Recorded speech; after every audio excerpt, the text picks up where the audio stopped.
The sidewalk was cracked, like it had seen too many stories, most of them ignored. It was late afternoon in a quiet residential neighborhood of Arlington, Virginia. The sun had just begun to dip behind a row of elms, casting long shadows across the street. The scent of freshly cut grass mixed with the distant hum of traffic. And that's when the squad car rolled up. Marcus Hill, 17, black, tall for his age, with intelligent eyes and a quiet confidence, was walking home with his hands in his hoodie pocket and a book bag slung across his shoulder. He had just finished his first week interning with the FBI's Cybercrime Division, a dream opportunity after years of working twice as hard for half the recognition. But none of that mattered to the officer inside the patrol car. "Hey!" the officer shouted, door flinging open. "Stop right there." Marcus froze mid-step, startled. He turned slowly, lifting his hand slightly. "Is there a problem, officer?" That's all it took. The officer, Caucasian, stocky build, buzz-cut hair, early 40s, name tag, R. Donovan, stepped out with a hand already near his holster. His eyes narrowed with suspicion, not inquiry. His tone wasn't concerned. It was already accusing. "You match the description," Donovan barked. Marcus blinked. Description of what? Donovan didn't answer, just moved closer. What he didn't know was that the boy he was about to cuff had a federal badge tucked in his back pocket. Before we continue, remember, real justice begins with awareness. If this story moves you, share it, comment below, and subscribe to Black Justice for more stories that reveal the truth behind the surface. Now back to the story. Marcus remained calm. He had been trained for this, not just by the Bureau, but by life. His mother, a social worker, had coached him on how to de-escalate, to survive. His father had died a decade earlier, pulled over for a broken taillight that turned into a tragedy. "I'm on my way home," Marcus said carefully. "My ID is in my back pocket." "Don't move," the officer snapped. Marcus froze. His breathing slowed. But Donovan already had his cuffs out. "I said don't move. Hands behind your head." "I didn't do anything," Marcus said, voice trembling but controlled. Donovan didn't answer. He shoved Marcus toward the hood of the car. "Hard." "I said hands on the car." And just like that, Marcus was face down on a hot hood, handcuffs clicking behind his back. Inside his backpack, a laptop with secure FBI credentials. In his pocket, a laminated intern ID with a federal watermark. On the street, silence, except for a few neighbors peeking from curtains. No one said a word. Marcus's cheek pressed against the sun-baked metal. He could see the distorted reflection of his own face on the car's hood, eyes wide, breath fogging the steel. Officer Donovan's voice cut through the heat. "Where'd you steal the laptop, kid?" Marcus blinked. "I didn't steal anything." "Right." Donovan muttered, patting him down roughly. "Tell that to the people you hacked." "I don't hack people," Marcus said softly. "I stop the ones who do." Donovan scoffed. "Yeah? You some kind of computer genius." Marcus didn't reply. There was no answer he could give that would sound believable now. The officer's mind was made up. The arrest was already a story he'd written. Each click of the cuffs echoed louder than the last. Each second stretched longer than the one before. From across the street, a woman stepped out of her porch. "Officer, what's going on?" "That boy lives down the block." Donovan didn't look at her. "Ma'am, go back inside." "But that's Miss Hill's son." He raised his hand, palm outward. "Back inside." The woman hesitated, then disappeared behind her screen door, the slam sounding like a verdict. Donovan radioed in. "Dispatch, I've got a suspect detained. Possible cybercrime suspect, male, black, 17 to 20, carrying stolen equipment." Marcus turned his head just enough to speak. "You've got the wrong person." Donovan tightened the cuffs. "They all say that." Inside the patrol car, the air smelled of old vinyl and stale coffee. Marcus sat quietly in the back seat, wrist throbbing. He could hear the faint crackle of the officer's radio, the hum of passing cars, the soft sound of his own heartbeat in his ears. Donovan adjusted the mirror, watching him. "You look nervous." "I'm uncomfortable," Marcus said. That's what happens when you break the law. I didn't. The officer smirked. Sure. What's in the bag? Schoolwork. My computer. Donovan laughed under his breath. Yeah, your computer. And let me guess, you're some kind of prodigy? Marcus swallowed hard. I'm an intern. Donovan chuckled. At McDonald's? Marcus looked up, eyes steady. At the FBI. The car went quiet. For a long moment, the only sound was a turn signal clicking as Donovan pulled onto Main Street. Then he snorted. You think that's funny? Marcus didn't answer. They reached a small precinct building, a brick cube with peeling paint and a single flag waving limp in the humidity. Donovan opened the rear door and tugged Marcus out by the arm. Watch your step. Marcus stumbled but didn't resist. Inside, the fluorescent lights buzzed like flies. The desk sergeant looked up, surprised. Who's this? Caught him wandering around with a stolen laptop, Donovan said. Claims he's some kind of agent.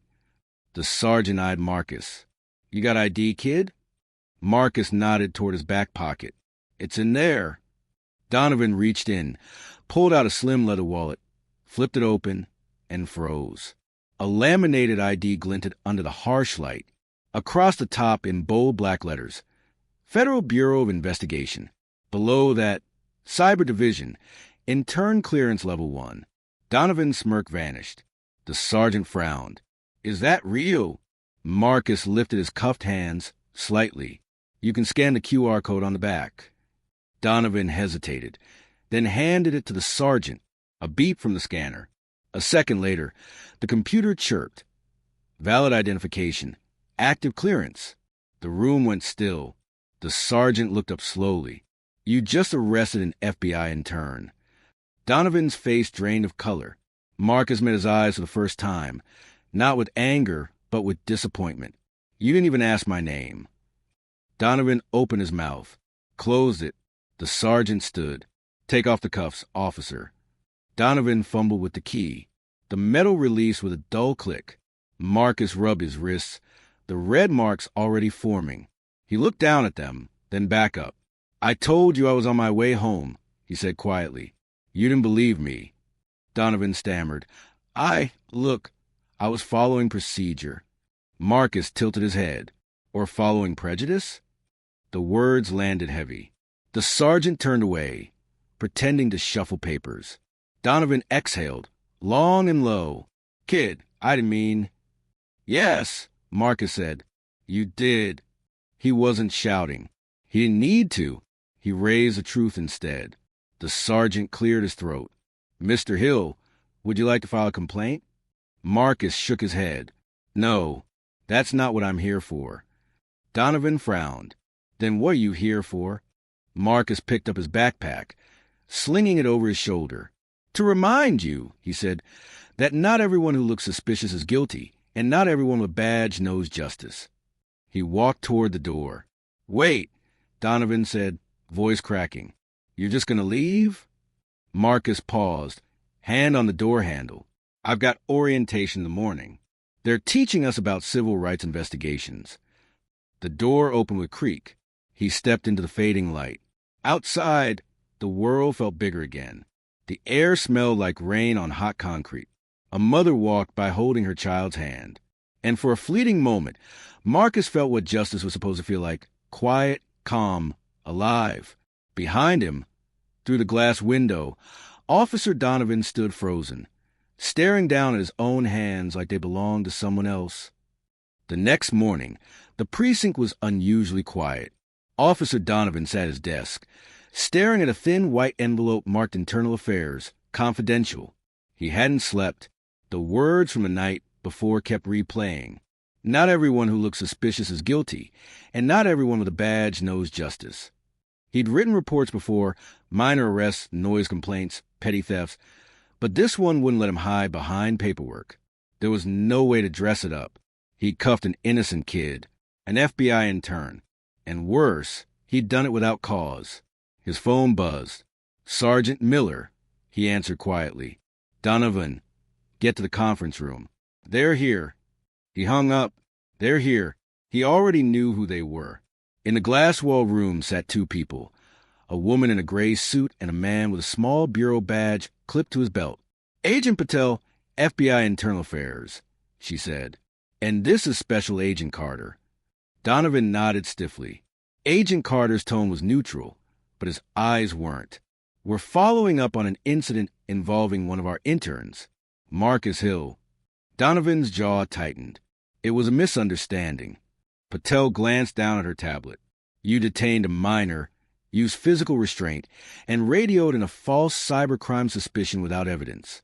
What exactly was misunderstood?" He looked down. He matched the description. "Of what crime?" "I thought he had stolen property." Patel tapped the tablet.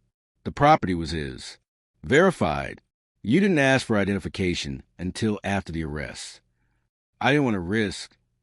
Carter cut him off. "Risk what?" "Treating him like a human being." The silence that followed wasn't procedural. It was moral. Patel leaned back. "You know what the irony is, Officer Donovan?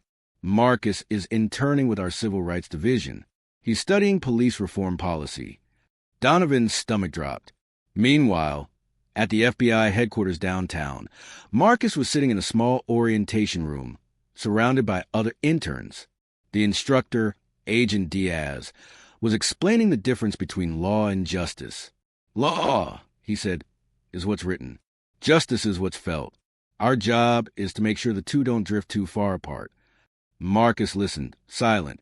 His wrists still ached from the cuffs. Diaz turned toward him. "Marcus Hill, right?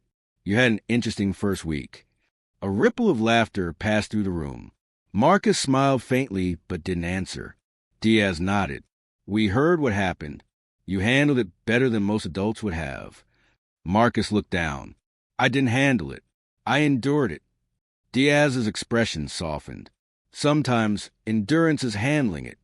That afternoon, a call came through Marcus's cell phone. A known number. He hesitated, then answered. "Hello." A deep, uneasy voice replied. "Marcus, this is Officer Donovan."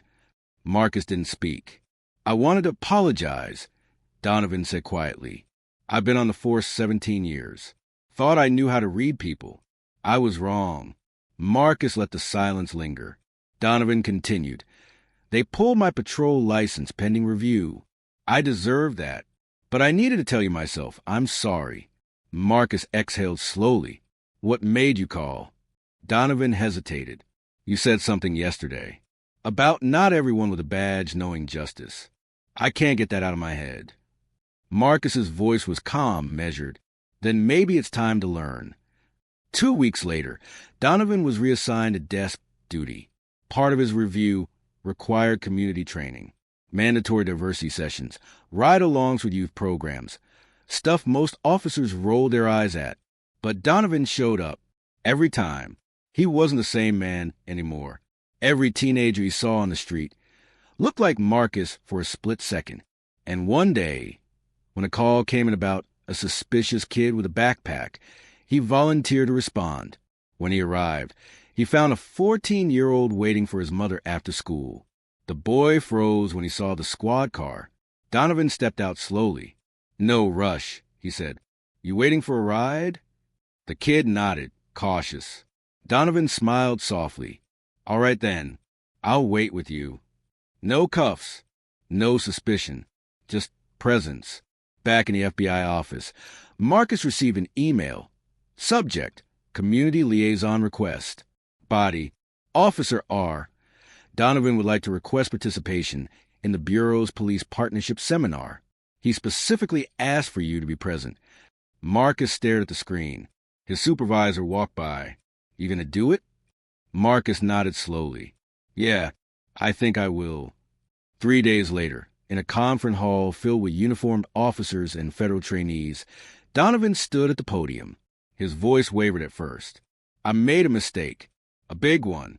Not because I broke protocol, but because I forgot why the protocol existed in the first place." He paused, eyes sweeping the room. "I looked at a kid and saw a suspect instead of student. Saw a threat instead of promise." He looked toward Marcus, who sat in the front row, calm and still. "And that moment taught me that justice isn't about how fast you act. It's about how deeply you listen." Applause rose, slow at first, then stronger.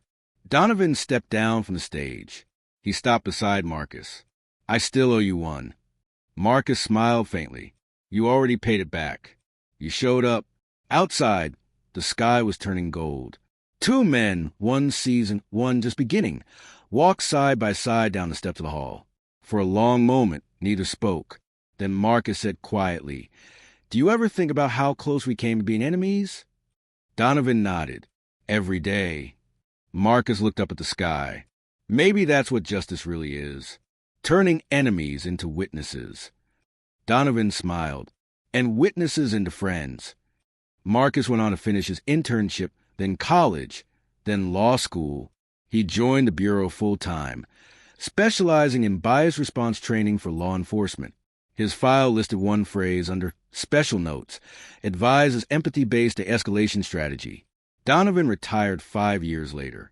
At his farewell ceremony, he read aloud a quote from Marcus's graduation speech. The badge is only as honorable as the eyes behind it. He paused, voice cracking. That kid taught me that.